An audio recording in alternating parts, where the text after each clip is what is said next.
Are we living in the dreams of our ancestors? Welcome everyone to today's episode. An interesting idea found me, and I realized that I have a certain vision for the future, and I am striving for that future direction, for that future self, for that future world even. And then I suddenly thought of my ancestors, whoever they were. In some sense, I know of my, of course, grandfather, and then my grandfather's grandfather, where I saw a picture. Sorry, the father of my grandfather. I saw a picture of him, and then before that, it was it's not very clear, but I can tell you that I wondered that what did my ancestors expect the future to be?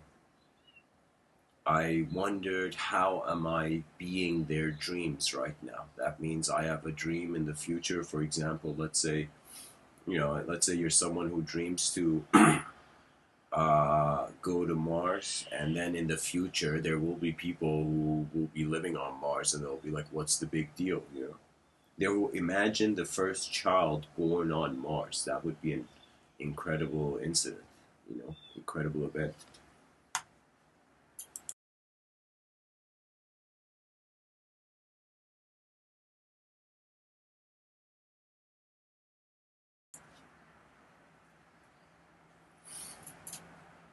There's this quote I'm going to share with you.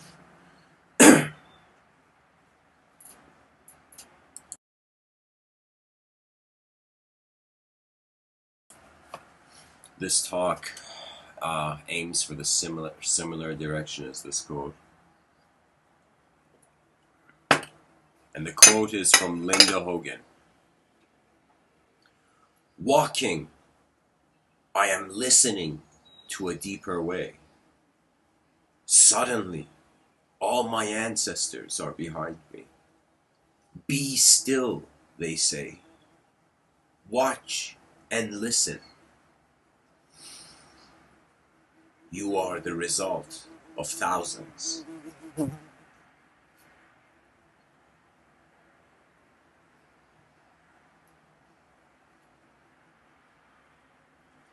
The fascinating thing is that every human being aims for the future but doesn't get to it. And really their journey towards the future is what they're leaving behind for the future generations. This mentality of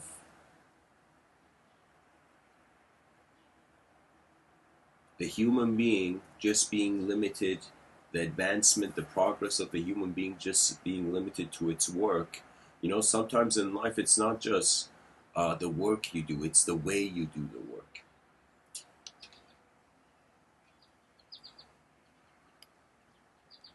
What that means is I can give this talk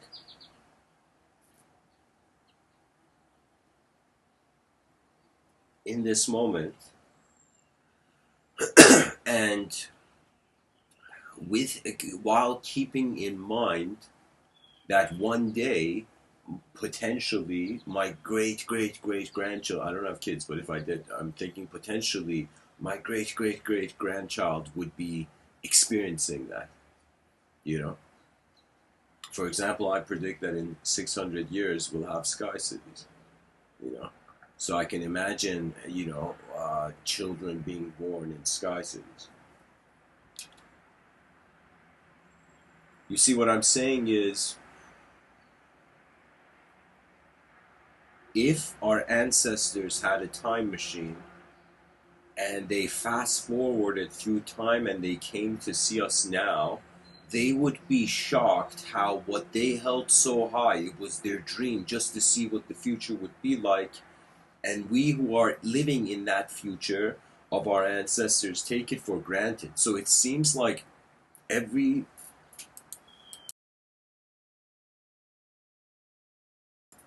emergence of a conscious human being,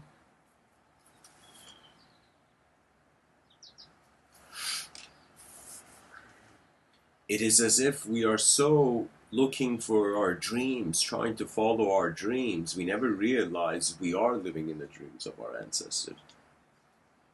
You know, back in the day, you know, why do you think there were so much oral teachings? Because that was the only way you could spread around information. You had to go and tell someone, you know. For me, when I see the fact that, like, I remember when I was in high school, people were very concerned about rumors and whatnot, right? And I realized that's how our knowledge survived. And then you see how much through the rumor the story changes. That means so many stories could have been changed in history. History is in no way an accurate masterpiece, you know. It is like pieces, it's like tidbits of information. You know what history is like? Is like a river of images, is events are moving, and it's as if the flashlight is at night. Imagine we have our flashlight in the water. When I was like, I don't know, 10 years old, around that age, you know, my family had a cottage in Iran. Sometimes we would go for walks at night and we would hold the flashlight, you know. And it was a big cottage. And I remember when we would get by the river, I had that experience that kind of, it was a sort of surreal experience for me, where I kind of pointed this giant flashlight at this river at night, you know, with no moonlight even there, you know. And it was fascinating that it was kind of like the instant the light went, the spotlight of the what do you call it, flashlight went to that part of the river, it was suddenly animate movement, and it kind of gives you the sense of how much of nature is silently happening. You know, in Canada, there's a garden called, there's this place, park called Edwards Gardens, and I would go there for some time. You know, like a couple years ago, I would go there a lot. And I remember I went there, and it's like you suddenly feel like, I remember I suddenly felt like something staring at me. I looked around, and guys, I'm not joking. I made eye contact with a deer, and it was this awkward moment where I was looking at the deer. The deer was in the bushes, with maybe like 3 meters away, you know. But it had its eyes on me, and I stared at it, and I'm like, okay, this is getting awkward.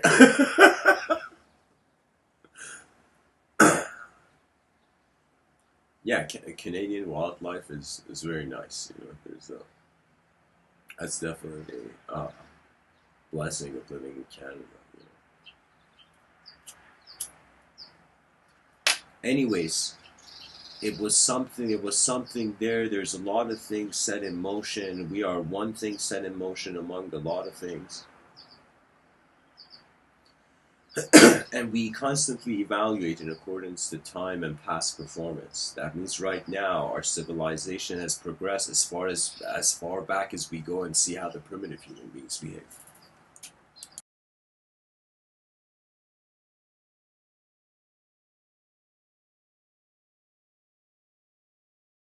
You know, I thought about this idea of this whole mystery of existence. How is all this stuff here? You know, and of course, time and space are required to even be able to, in a very, you know, secular way, at least, to explain it. But I wondered about it in the sense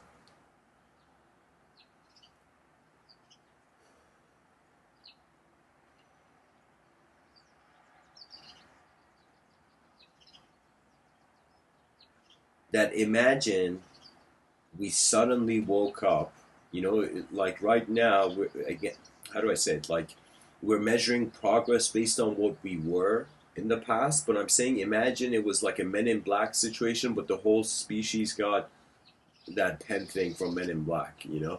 Everybody suddenly got a reset. When we got a reset, it would be a situation where it's as if, like, imagine you open your eyes and you have no prior value or reference to compare. You know, that's the cool thing about waking up in the morning. It's the only moment where there is no reference, unless you wake up from a dream. But that the cool thing is, when you find yourself in a dream, even that's similar, because it's like there was nothing before. You know, my dreams are like, sometimes I'm like, what is this biological magic trick? So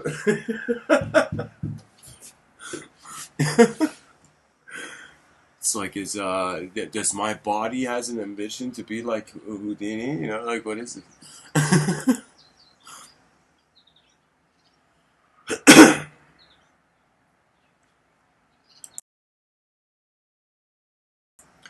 You know what's So welcome to the chat, everybody. Uh,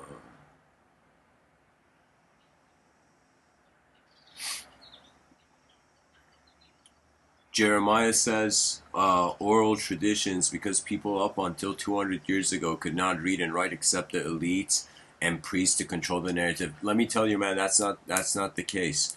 There was meaning before there was language, and language didn't begin with like suddenly there was one language. There were different dialects. You know, when you even go and see, there's like no language Chinese. You know, there's Cantonese and Mandarin.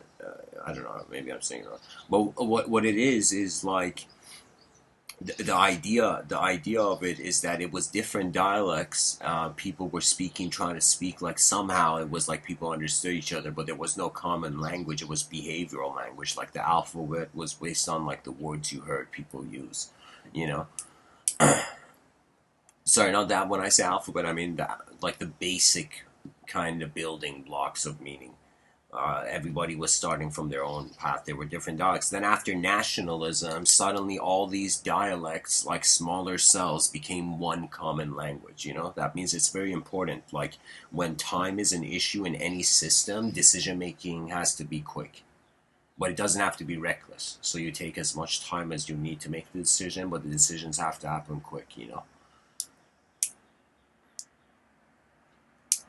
So I would say that this idea of control the narrative. Let me tell you, it is true. It is true. I mean, when you go look at even the origins of the concept of magic that we see in fantasy movies, Harry Potter and whatnot.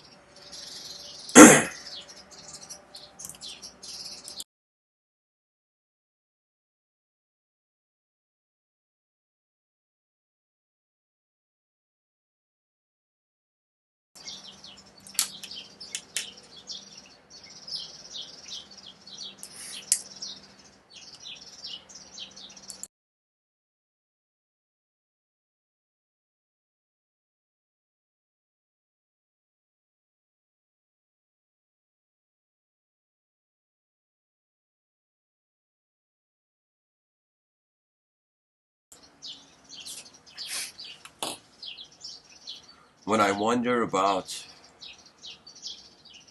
the relationship of the human being with everything, I can't ignore that there is an observer and there is a world, and this concept of a self seems to be sandwiched between this attributeless observer and this world filled with attributes.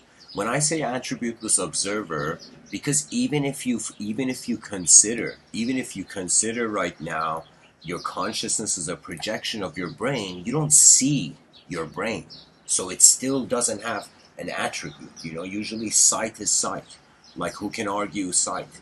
You know, you know. The thing is that it's not only biological. I feel we are creatures that it's not that we have a third eye. We have a mind. We have the mind's eye. I don't know what people are calling this third eye. People are actually thinking there's a third eye. I mean, the pineal gland could be like an biological antenna system, but I'm telling you, it's not about a secret storyline behind the world that is the ultimate truth that you need to find. I think the maturity that is required for the pilot to navigate beyond the language threshold, especially in this plane of existence, is non-conceptual. You know, what does that mean? That means if you are looking for something, you will be fooled by all the impressions in your unconscious. That means to go into the unknown with a desire, like how they say curiosity killed the cat. You know, if you go that way, if you're going there to find something, get something, have some sort of engagement with something, you're a fool. I'm telling you, even the unknown will look at you as a fool. Because you want something from something you don't know. And usually that's how dangerous situations happen. When you haven't looked where you're walking, right? My whole thing is that I'm noticing our species probably in the next 30 years, it's gonna have I mean 30 years maybe be too short. Let's make it 100. It's like a business guy. It's like I don't know. Let's what fits, you know.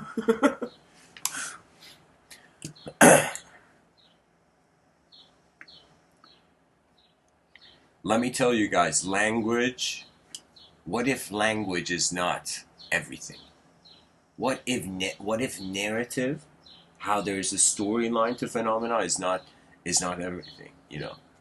We have lived as creatures with stories, but before we created language in some sense, developed it, we were not creatures with stories. You know, like I kind of think about it when I'm standing, like right now, I'm standing on my porch and I'm like looking at like this tree. When I look at this tree, it's like I don't think about like this tree is being God or is this tree being an atom. It's like the sight is the sight before any language. Then, if I keep staring at the tree, then my mind kind of unwinds into some sort of rhythm of shifting that in the inner realms. And I don't know any other way that it's possible to kind of find the allegiance of the mind without a silent honor to what it's doing. That means if you think about it, like how do you honor your friends? You care for them. You know. So when you want to honor your mind, you care for your mind. You want to see what it's doing. You want to even see, should you even call it a mind? Is the mind being you right now? Are you observing your mind? You know?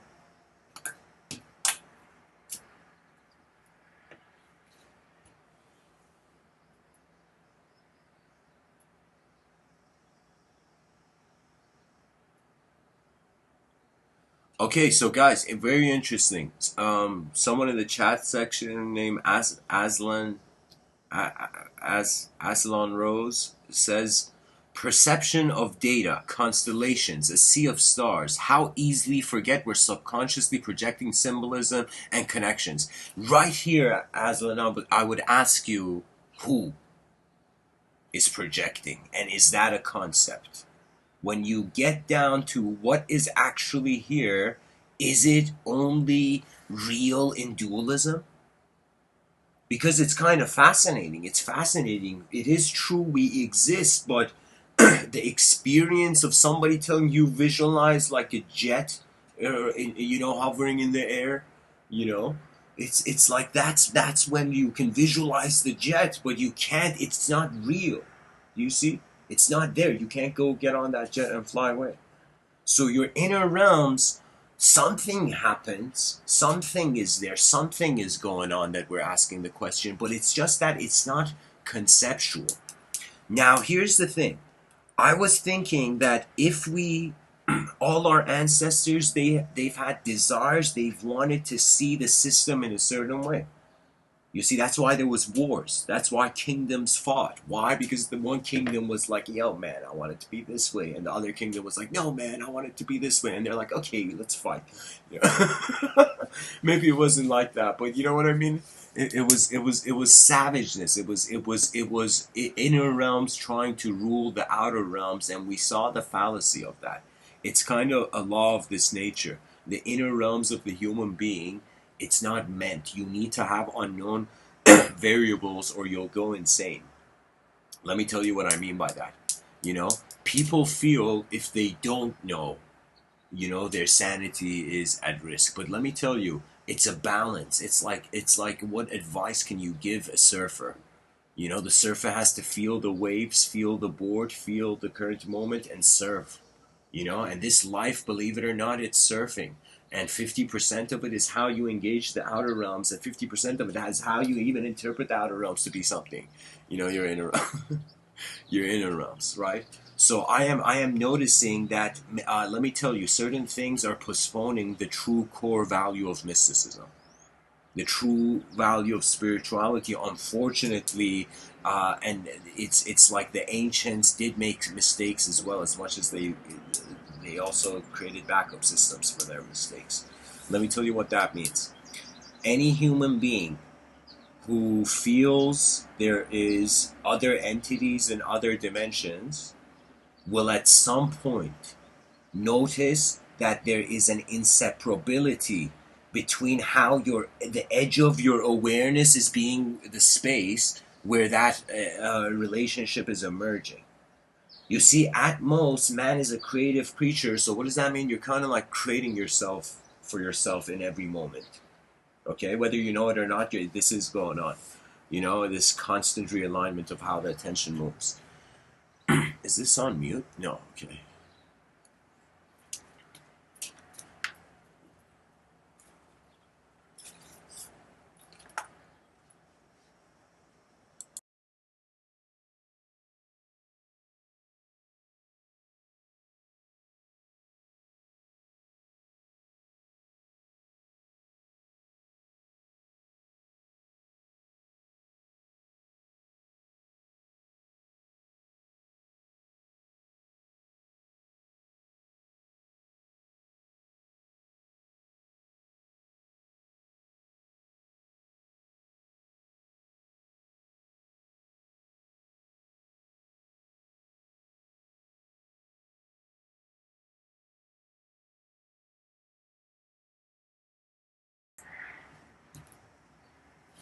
You see, we have two options.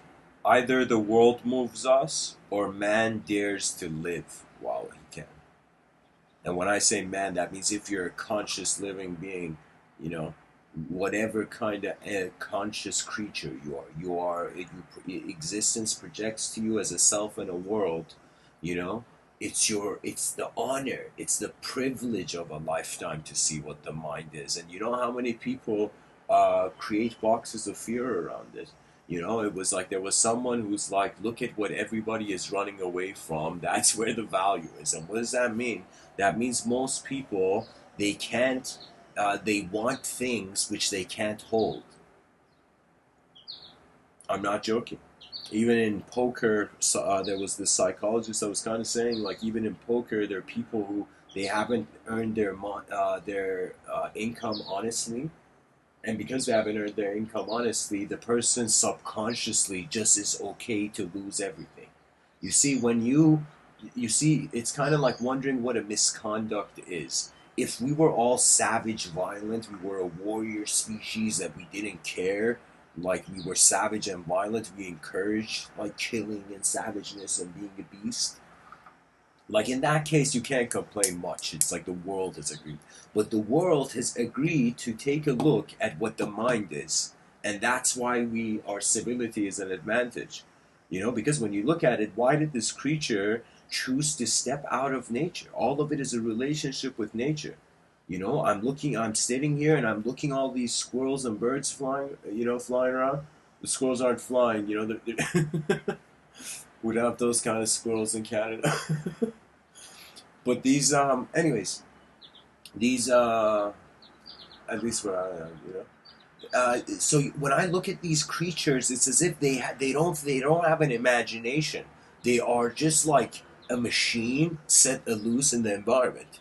That means when I choose to really look at it, it's kind of strange. It's like, do you know those toys that were like, it was like this kind of walking monkey, and you would twist this kind of thing handle in the back, and the thing would start walking, like tick tick tick tick, walk across the table. Like this toy thing, right? And when I look at the creature in nature, it's a similar thing, but it's much more complex in the sense that there are choices allowed to be made. That means one thing we can notice is that life is not like a picture on a wall. It's moving, it's changing, and because it's changing, it means endless emergence of unknown variables.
There is something about nature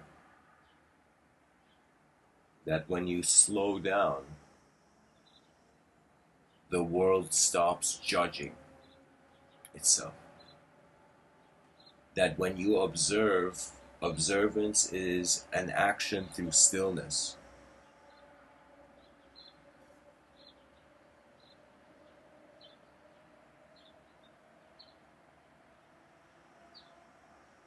I honestly feel the human being must go towards a stillness and confront throughout this life a sort of void. That void is going to be a new authorization for the human being to live again. And it's what the Sufis would say, to die before you die, and it means fear no failure. There is no such thing.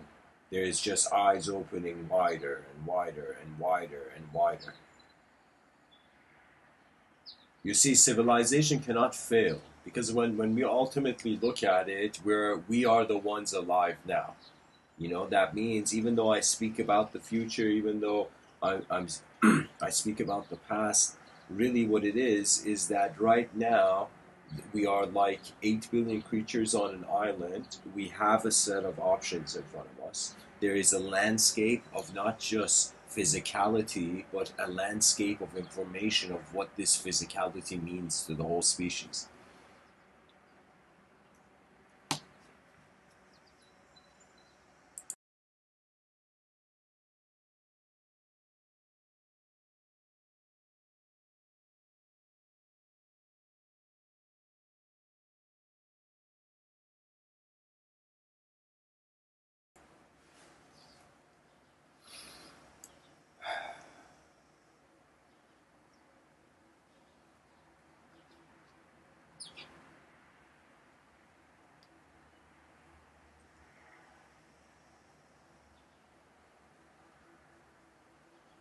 Right now,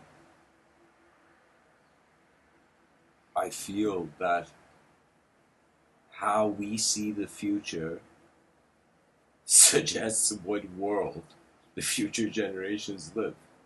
You know? That means every human being alive right now, whether they know it or not, is influencing the privilege of the future generations.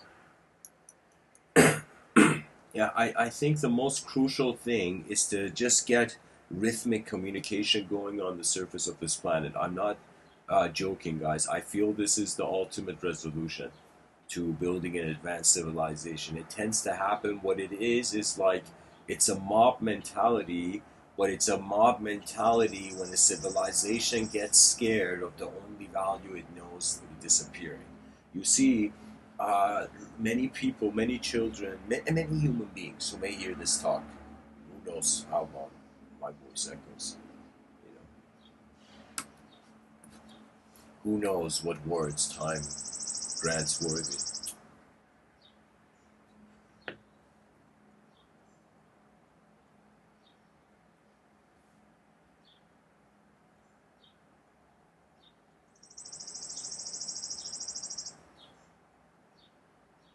Saint Augustine says it is dying to self that we are born to eternal life.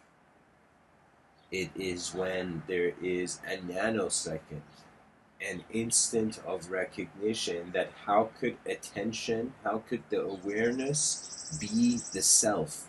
How could the awareness in the moment right now, as you're listening to me, you're a person who's aware. How could this awareness have a relationship with an object and with a subject simultaneously noticing both of them change? That means this is the weird thing, that how are we aware that, because if your physical body changes, like why is it that just my hand, if let's say if I'm talking and my hand moves a little bit, why isn't that little bit movement of a hand, doesn't why doesn't that instantly create a new a persona? You see, why is it that it's like we can celebrate our birthdays even though we're changing throughout the years? What is keeping this? And it's kind of like an awareness of the mind. The mind is giving us an ability to notice the environment. And what the mind is for now is an unknown, really. It's an infusion of uh, I mean, of course, we can see the projector, but we don't know um, where the film is being played. You know, like I find science, if you saw the biological body of the human being,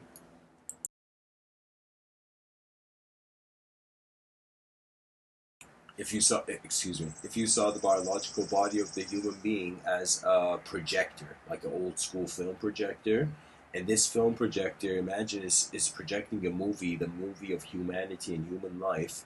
Now we've explained, science has the medical sciences, um, the advances in biology and whatnot. It has kind of made us understand the projector, the mechanism, literally what is happening in the brain when it's occurring, when the consciousness is occurring. Like we can measure neural activity as someone's like meditating or thinking or whatever. But still, that doesn't explain the film. So if you're, let's say, you bought a projector and you're from your computer, you're playing the film, who directed the film, what the content of the film is, and this being added to the projectors is uh, it's very complex. Like that's the whole philosophical kind of angle Rene Descartes was really shocked by. You know, that this dude tried doubting everything, literally. And he realized he can't doubt the doubter. And there was a sort of kind of spark of a wonder that could the mind be somewhere else while simultaneously being here, you know? Could it be that we are the infusion of two different dimensions of intelligence, you know? That means when you see a cube, you see it's as if like you see the two dimensions there. You see, but it's like a multiple planes required to build that cube. So six planes make the cube, you know?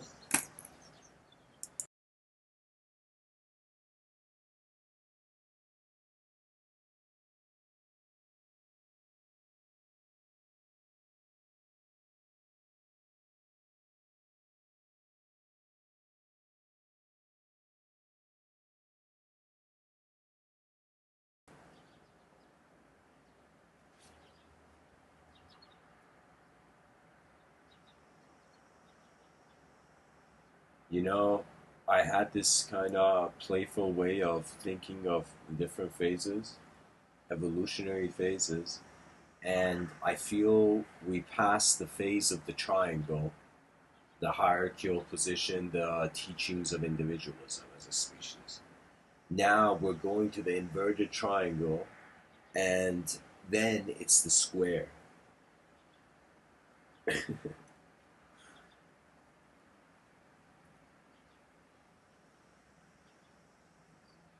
You see, it's a constant shift, you know? Back in the day, there was people wanted one king. You know, it was unfathomable to think of a other way of governance other than, for example, like a monarchy or whatnot.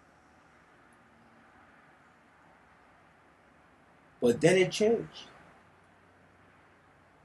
Then from the top of the pyramid being the focus, the bottom of the pyramid changed. For me, every story in history, every event in history where there was a revolution and the revolutionaries won, that literally is Maslow's hierarchy of needs switching. That means when I saw what Hall of Communism is literally trying to self-actualize the lowest level. Karl Marx's effort, because many people don't know this. Marxism spread like a fire around the world because there was an institutionalization going on that was unfair. You see, it was like in many human activities, especially after definition, morals, and laws came into set, it was justice oriented. That means when someone pushes you, you know, it's as if like if you're a just person, you know, you how you don't push back, but you go and see why that person pushed you. It's as if your sense of bringing justice to the incident hasn't gone away.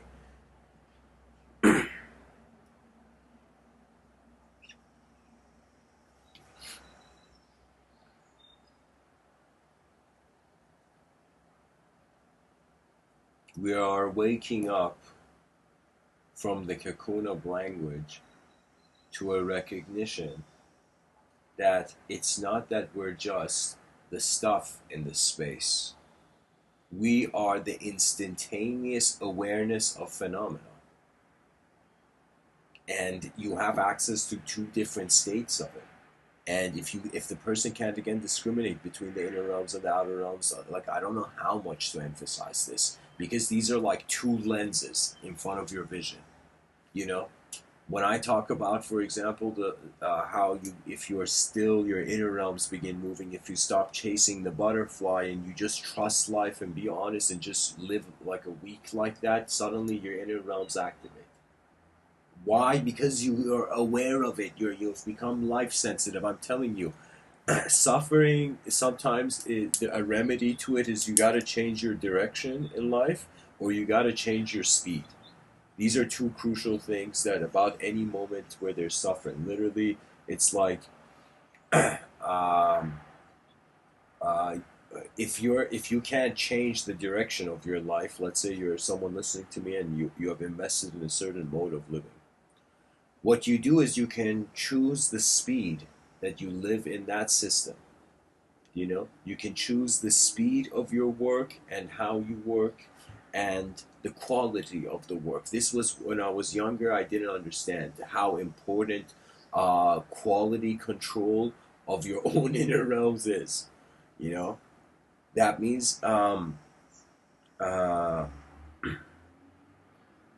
example, there was this industrial pipe like gas pipe company, like for factories, for houses, industrial gas pipe company, that I went and I saw the factory.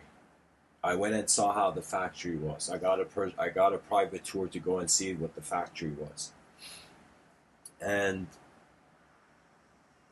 there was a section of quality control where after the industrial pipes were made, through various systems and various methods of testing, where it was one of them was water based, where they would check to see if there were holes in the pipes, you know. And it was a sort of quality control. It was something the factory was doing internally before they shipped out the highest quality of an industrial pipe. And I noticed that really that's what observance is in the human experience. That means if you want a moment to have a higher quality, you got to observe it a bit more than usual. And if you don't normally observe things at a pace, you got to find your speed. I'll give you an example of what I mean find your speed.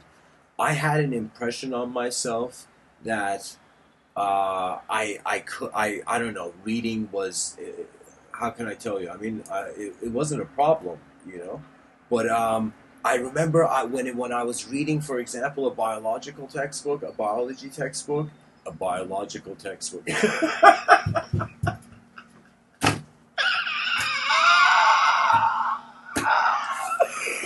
Oh my god! Oh my god! Sometimes, guys, the jokes find you. You know.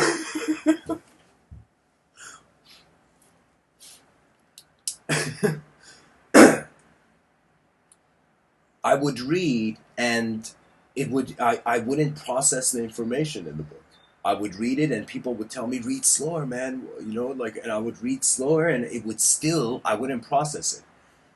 You might not believe it, when reading, when I tapped into, when I realized what kind of reader I am.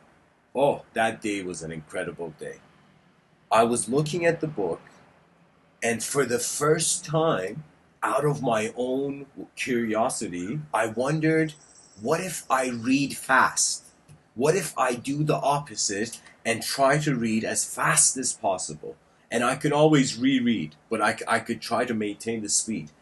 And I noticed that I decided to, just like how a person driving, they can just look at a window and instantly know what's going on, you know, it's like when you read really quick, there's this instantaneity that suddenly what I read became a film in my mind. When I was reading slow, it wasn't a film. So I'm telling people, don't read slow, read fast. Try to make the words appear as a film, and that way you remember it. When I say a film, don't even try. I mean, it appears. When someone says apple, like, I mean, this is a good question to ask maybe the audience. Like when, like right now, I'm going to say the word apple, apple. Now, this word apple, when I said it, was there an image in your mind of an apple, or was there the word of an apple? Out of curiosity, if there's anybody listening here and wants to engage, you can kind of respond to that question. You know.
Okay, nice. So some people think through images, some people think through words.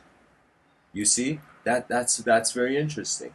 Right? If you think with images, that means when you listen to people talk, you are seeing images. You can remember. Like when I tell a story, maybe you see an image there and it makes it memorable. You know? That means if you can, it's like you can say you are an image whisperer.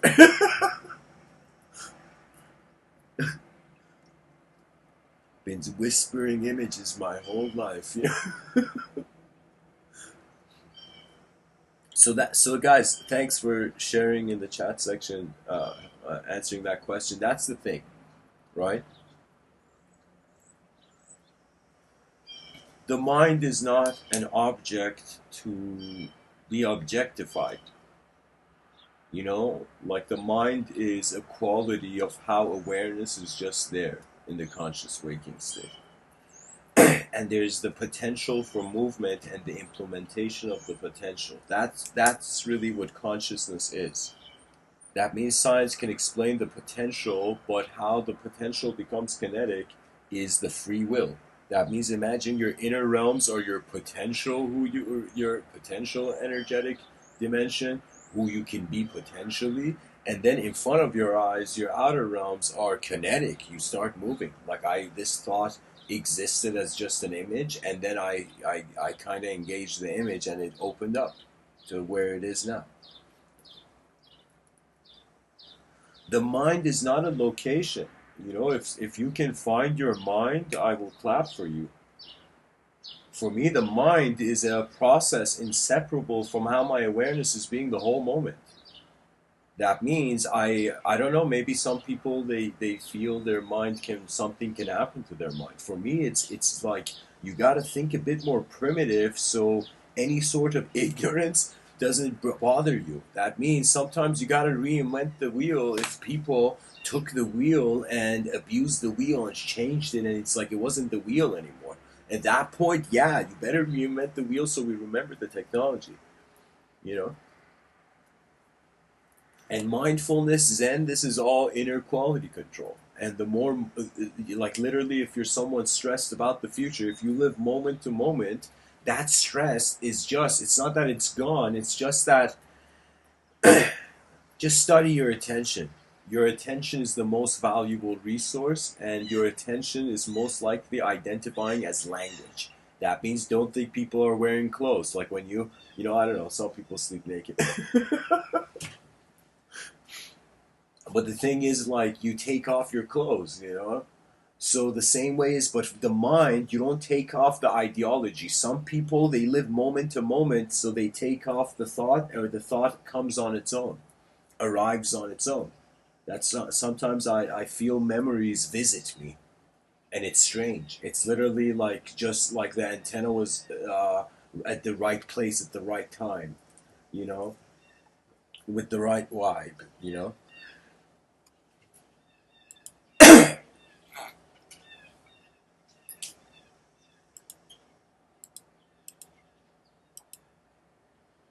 Excuse me.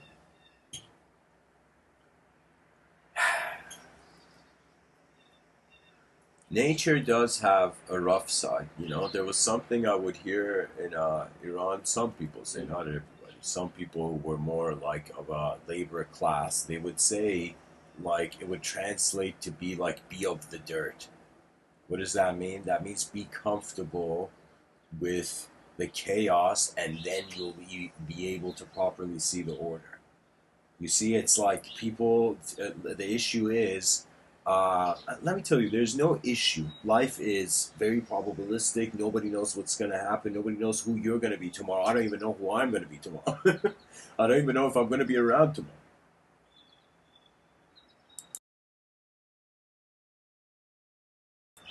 The way I engage reality is as if there's a work to be done. Existence feels like this office for me. Anytime I wake up, it just feels like, okay, why this? And when I say why this, I have a choice. Either I feel like I feel selfish um, when uh, when I selfish. No, I'm joking.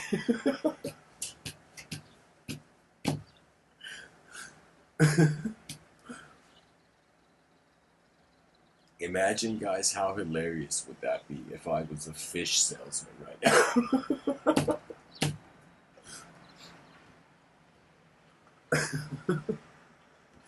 Random thought of the day.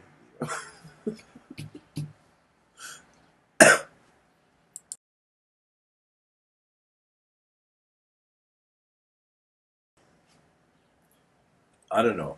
I don't know, guys. It's like obviously something's happening with language, something's happening with the human being. Information is being processed at a much higher level. People are noticing behavior, you know, through a sort of microsensitivity to the fragileness of the modern culture that brings with itself its own freedom. I have this view, just personally. It's like, you know, there was this saying they would say, you got to respect your elders. Let me tell you, you got to respect everything. Wait, you got to respect your moment, whatever, like, regardless of whatever's in it. Let me tell you why. When you see human beings older than you, it's as if their eyes have been on the planet. They are closer.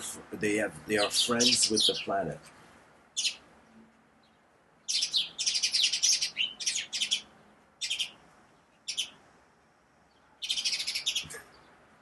These birds are way too close right now.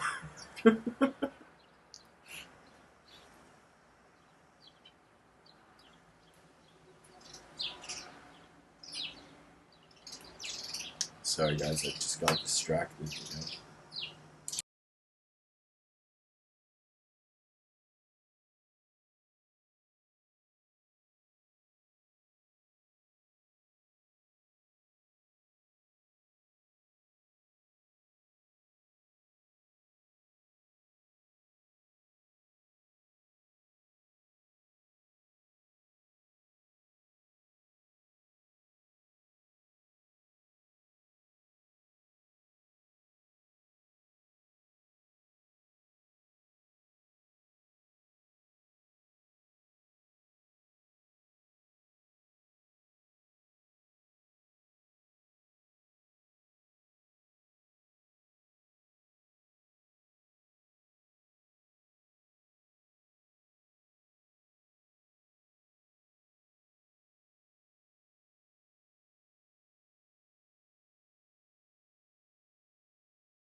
Okay, guys, sorry about that. I had to just relocate. So yeah, guys, pretty much the older generations, you honor them for how long their eyes have been on the battlefield, and the younger generations, you honor them for what they can do, for how free they are now. You know,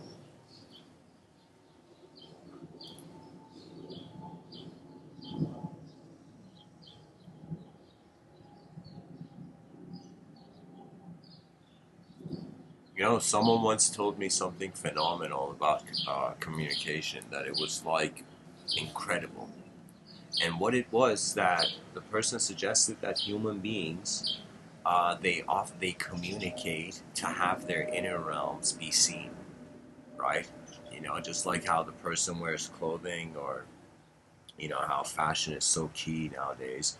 The social entity wants to display their mind on their body through clothing. You know. Now we're also displaying it in through language,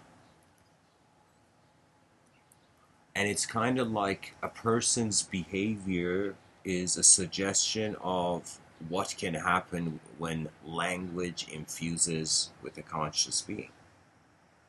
Sometimes when I've wondered, it was like this very deep question for me, that I was thinking about the concept of racism.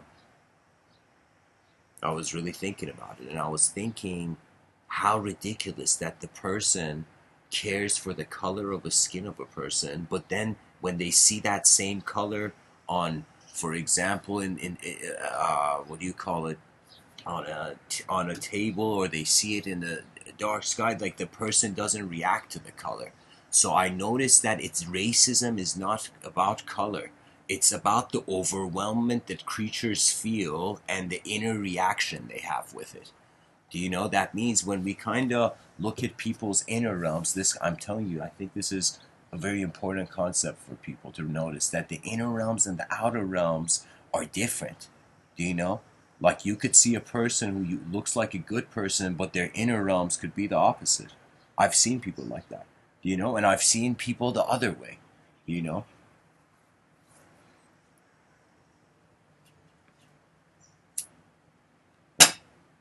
So this awareness to the inner realms gives us insight into knowing the edge of how far we can see into something. Because it's a ridiculous issue. It's a ridiculous issue that color is an issue. It's like it blows my mind. There's so many colors in this reality that I don't think it has ever been about color. It has been about creaturehood. And it has been about the comfort and the understanding and the context, the subjective context that the human being is raised. I remember seeing this picture. It was showed these kids with different colors of skin, all of them holding hands and being happy friends or whatever. And I was like, exactly. Nature doesn't care about color. Nature has endless colors in it.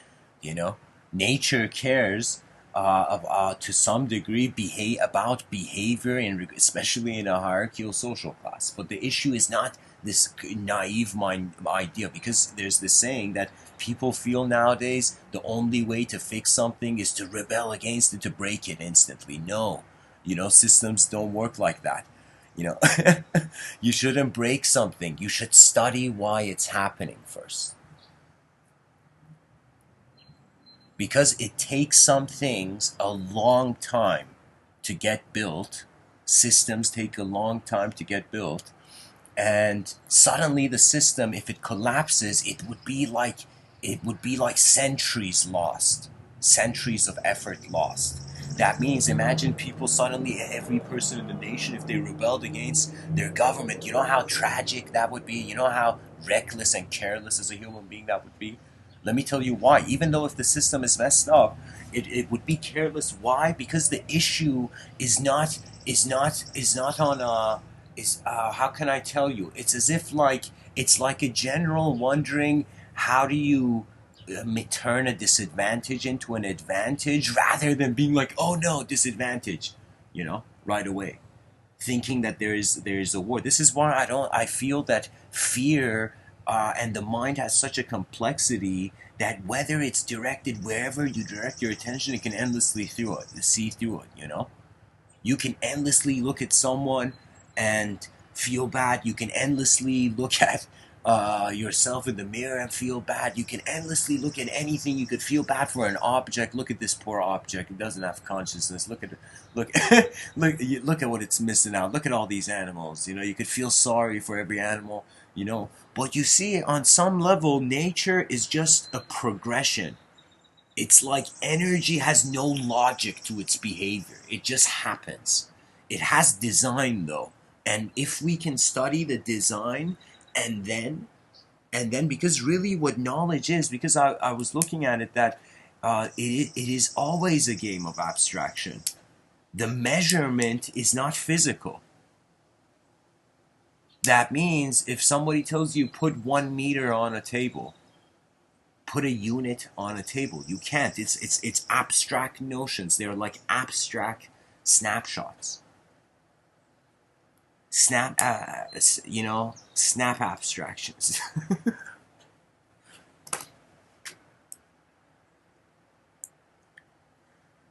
So guys, there's a question.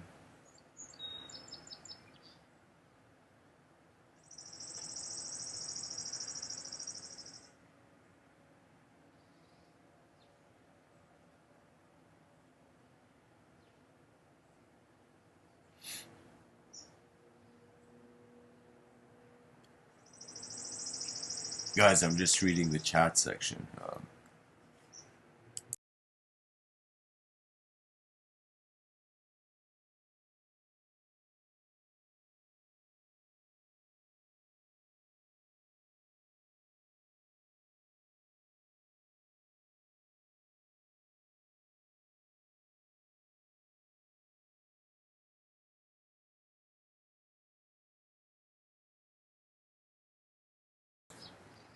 Aziz says, Mr. Within, how do you structure your content to the audience?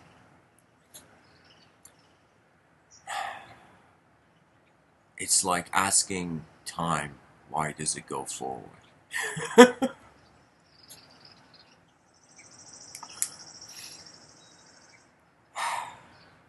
I ask a question from myself that I don't have an answer for. And I attempt to see if I can have an answer. I see a probability, a potential of a view, I think through images. So I would say I see a painting. Just like how Michelangelo has this quote, he says, I saw the angel in the stone and I set it free. I see a destination. And then through the talk, I pilot towards it, but there's a context. I choose what to speak about based on the title. So it's as if, like, strangely, when I give the talk, I've put the topic in front of me, and I'm like from different angles looking at it, and seeing how far the patterns go based on how far I can see, of course.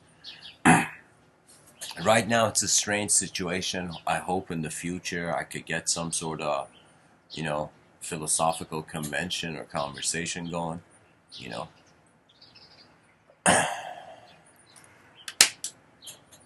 But what it is it's inner. I perceive and uh, I trust my vision, and I share. That's pretty much the simplest way I can say. Because you see, it's kind of like all in or nothing, really. You know, what does that mean? That means if you choose to see a question, then you must choose to look at the question. That's kind of my point. That sometimes let me tell you this. It's like somebody said, well, "What's the best book to write?" The person answered, If you were to ask yourself, what would be the best book to read? It would be a book you would write. Okay, I'm totally.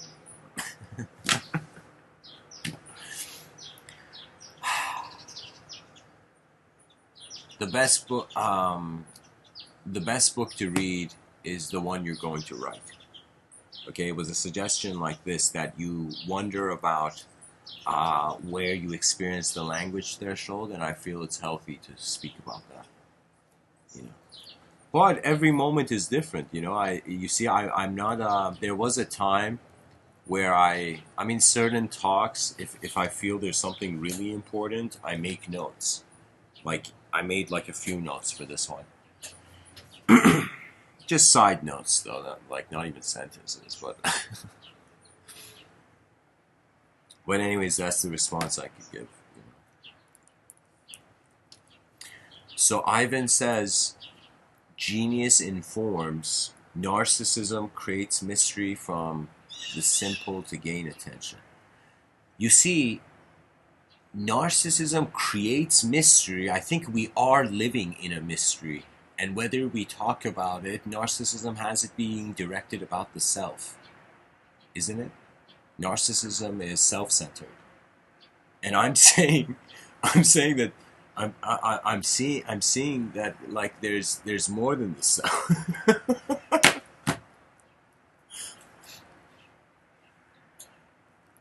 Aslan Rose says, through the stars I travel to align in pure light with the infinite consciousness. The final answer, place truth, truth is found. The final answer, place, truth is found. In glorious fractal, I take the ultimate enlightened form. Guys, some people are really getting inspired from these talks. I'm shocked.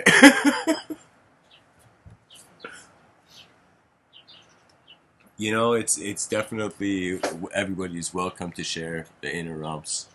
You know, it's the chats, the wall of the chat section is pretty much for people to grab a marker and write something on the wall, you know. Yeah, guys, I don't know. It's there is unknown variables, and we have to care for these unknown variables, or we can't accelerate novelty, you know.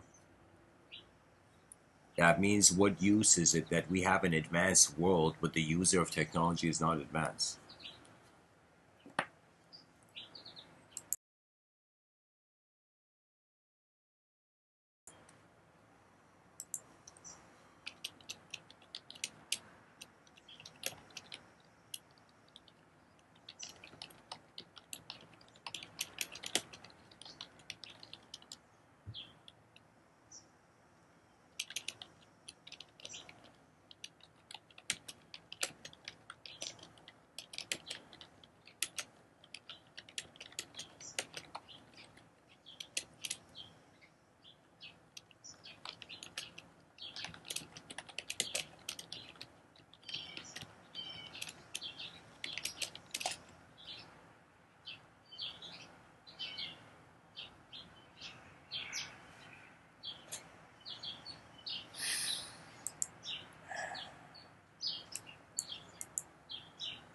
What can be said? Nature has a voice. We're designed to speak, and anybody who, I'll tell you, this is something that, it doesn't anger me. It makes me kind of like, what was it, Mr. T, pity the fool. And what I mean is that language, do you know for how long we have been evolving in the silence? Do you know for how long we have been just a watching creature, just a viewer? It is fairly recent, and compared to the time scale of history, that we found an ability to speak common languages, to have a civilization, you know. And one day, when our civilization can become as natural as how those birds behind me are, like, you know, what is it? They're having a family feud there. It's like, let's you know, if I had a camera, it'd be like an episode of Bird Family Feud.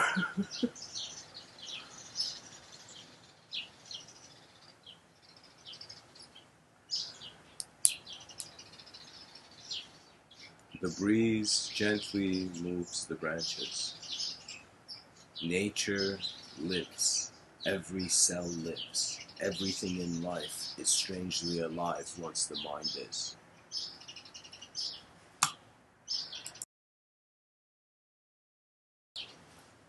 The child imbues a toy with a personality and life. Their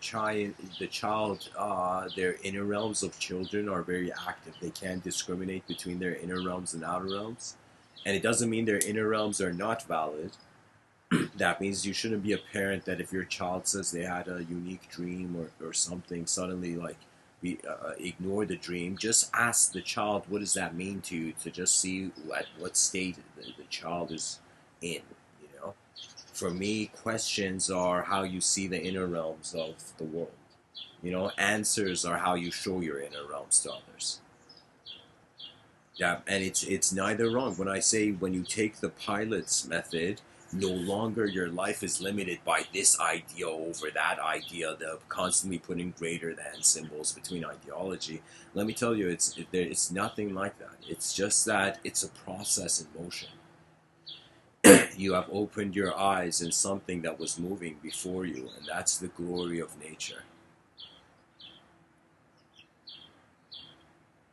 That even trees stand tall.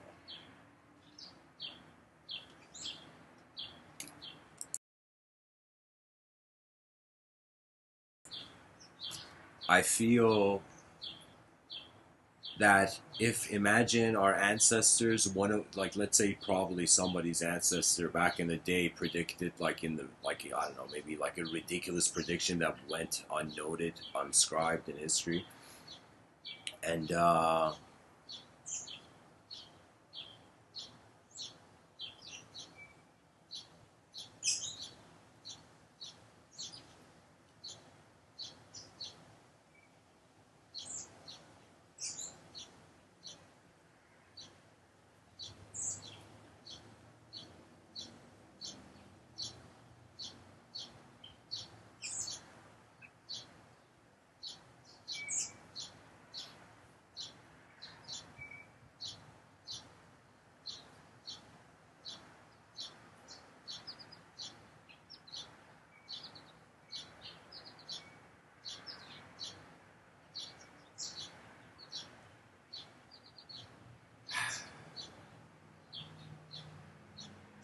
you know, sometimes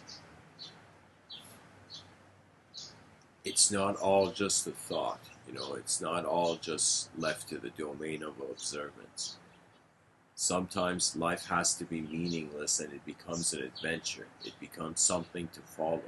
It's like three birds flying between different trees, you know, like three friends kind of having no agenda to the moment, just being their nature. You know, it's like that's the important thing. There was this saying that they asked this quantum physicist, I don't remember the guy's name, maybe Niels Bohr or something. I don't know. So they asked this person, David Baum, I don't remember who. They asked this quantum physicist, they're like, hey man, how are your experiments going? You know, and the quantum physicist said, bro, it's like we're taking an animal from the wilderness, that is its natural environment, and we're putting it in a cage, and then we're studying what the animal is. Like, definitely the animal, the caged animal is not the same animal. So we're not studying the same animal when the abused animal is being observed. You know, that means all psychology, psychological, human psycho. Oh my god, I can't even say. Human psychoanalytical, human psychological analysis. Human psychological analysis of other species is impossible if we move them away from their nature, if we intrude in how the creature is naturally existing. And then this makes you kind of feel like, whoa, whoa, whoa, whoa, whoa, whoa. So if we cage a lion, you're telling me that's not really a lion? That's a different kind of lion, and Mr. Within is saying exactly. So guess what? What if the species caged itself, but it caged itself with the expectation that the vision of the mind would carry it? That means all our ancestors lived for the future, and there were words of wisdom they wished they could tell us, but they could not. And you know, sometimes night comes when it comes. And so, in what state is the human being left? You know, on some level, it's like there are nights where you are shouting at the sky only you can see. you know. And there are days where you're walking on an earth where millions are have to advance. And that's the thing. I feel it's going to be the coolest point. It's going to be an infusion of boredom, rage, and an ultimate egoic attempt at efficiency. Let me tell you, I feel that it's like it's impossible with the way civilization is designed to all these spiritual teachers trying to get rid of the ego. Wrong strategy. It's not going to work, and it never worked in the first place, and there was never anything wrong, even if the person had the ego. The issue with the ego is that the way the person sees they're an individual, how much of it is being colored by what their ethnocentrism is, how much is their past shaping their mind, how much of them actually observing the moment. If you think about it, if you like try it out, a journey to somewhere, the next time you're walking somewhere, from the first place you before the walk, wonder about the thought you have before the first step, and wonder about the thought you have at the last step. And if you have a conscious thought, life changes. Life gives you. It's like you deserve what you pay attention to, what you have lived for, what your heart has been beating for all these years. Because it was like the greatest mystical Rubik's Cube sent to me, you know? I managed to conquer the Rubik's Cube, but there was another puzzle that hit me, and ever since this puzzle hit me, it's like it's caused me to kind of march towards the unknown. And what is this puzzle?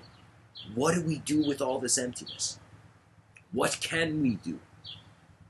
That means it's like, I remember we had this philosophy class, and the teacher asked us if there's bombs hitting like a city. The teacher was trying to teach us the Platonic, what was it, the white lie.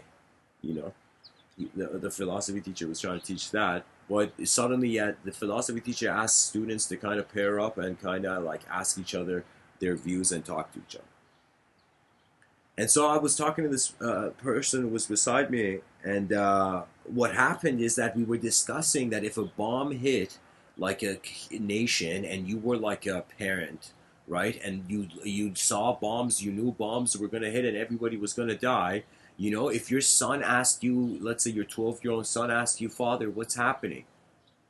Would you go with the Platonic white lie? And I remember me and the person who we were discussing this, we both agreed that we would lie to the kid. We would shelter the eyes of the kid from a chaos that it could not comprehend. But then, years later, I realized I have also sheltered myself from the actuality of what space really implies, the ultimate empty page, which is the performance of the lifetime.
Okay, guys. The computer wire got disconnected, so I had to restart the whole thing. Where was I?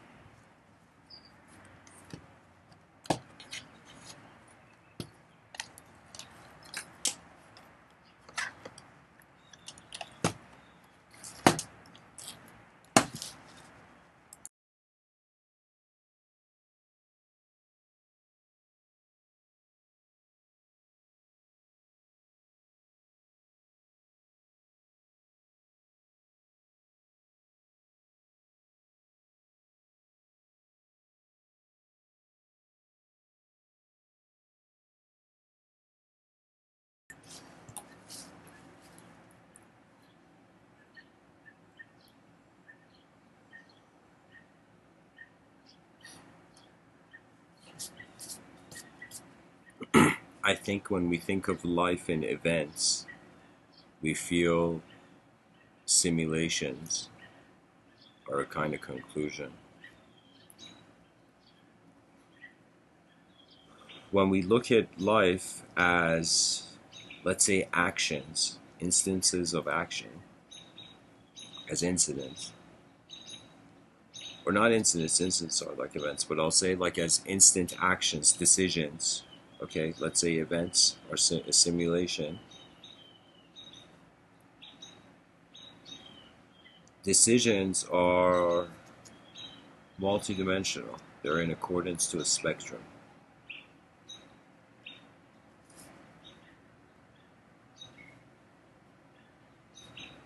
And when we look at just the instantaneity of matter,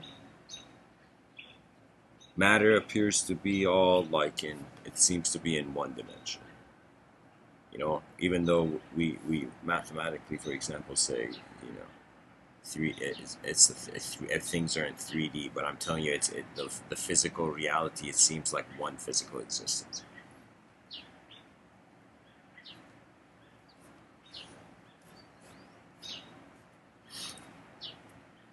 And beyond matter, when we think about the origin of all origins and the end of all ends, we come to the void. And I'm telling you, it's like this is the existential, this is how this plane of existence is going through seasons. Just like how we have seasons, the 4 seasons. I feel that the universe is going through this strange behavior where there is the void, then there is singular, then there is the dual, then there is the infinite. What does that mean? Infinite means you have evolved beyond conception. Dual means you are in conception. The singular means you were aware of your conception, as you were the space of your conception. Not the space, but the singularity of it. How every single thing you see, you're saying it's all being part of one universe. You know, the singular. And when you get to the void, that is before birth and after death.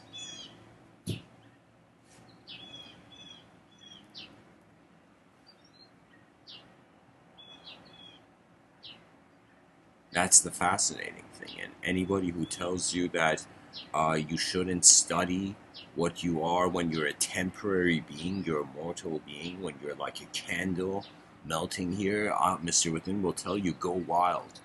Go wild in this life. But don't, when I say go wild, I don't mean like be ignorant to the physical dimension. Realize that civilization is is an advancement. And the more gentle and calm human beings are, the more greater chance there is that they will realize the value of how they can contribute. They can live as they can move in their inner realms as well. That's where honor is. That's where loyalty is. That's where trust is. That's where love is. Those are not physical things. Those are kind of a storm of subjectiveness.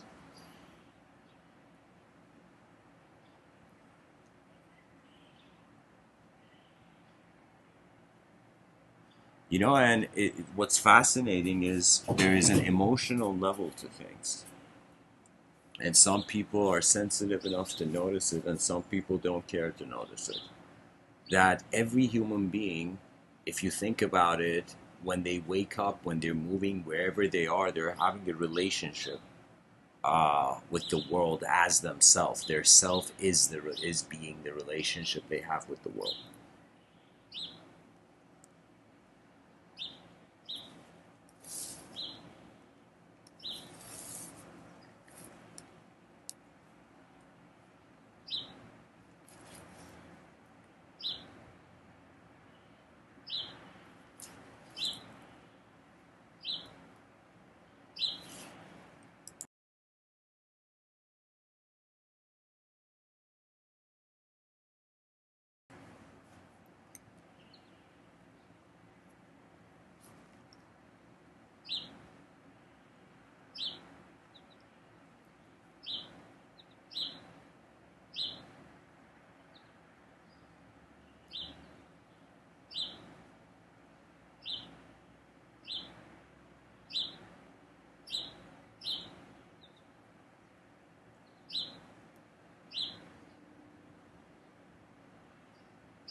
We emerge from the void as a singular phenomenon, engaging in a dualistic society, civilization, and language, story, attempting to reach infinity and then returning back to the void. And it's adorable.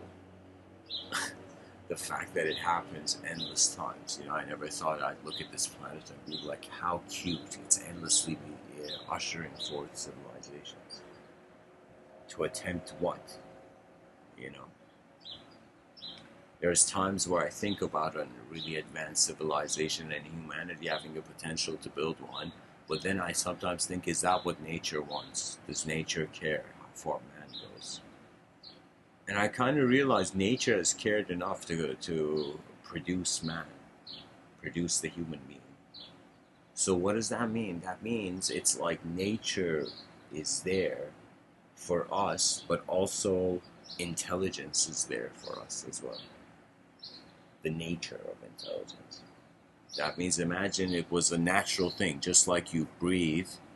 Uh, we reached a point where the inseparability of the individualness and the collectiveness led us to a point. I mean, like, what is it? There's companies like, you know, I heard Elon Musk talking about it, that he was saying, like, in the future, it's going to reach a point where you're not going to forget anything with the updates you can have in the brain, and if we connected it to information or created some sort of interface for the neurons, you know, inner interface for the neurons.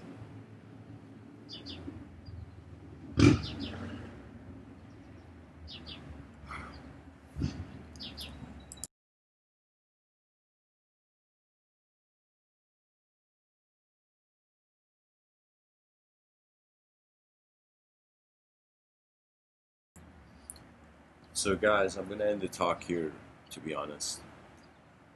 I want everybody to ask themselves what the title means. Treat it as the question of the day, and in the comment section, give an answer if you like. And so I'll open it up to Q&A. Thanks for listening this far.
Okay. Thanks everyone for listening. Much blessings and namaste.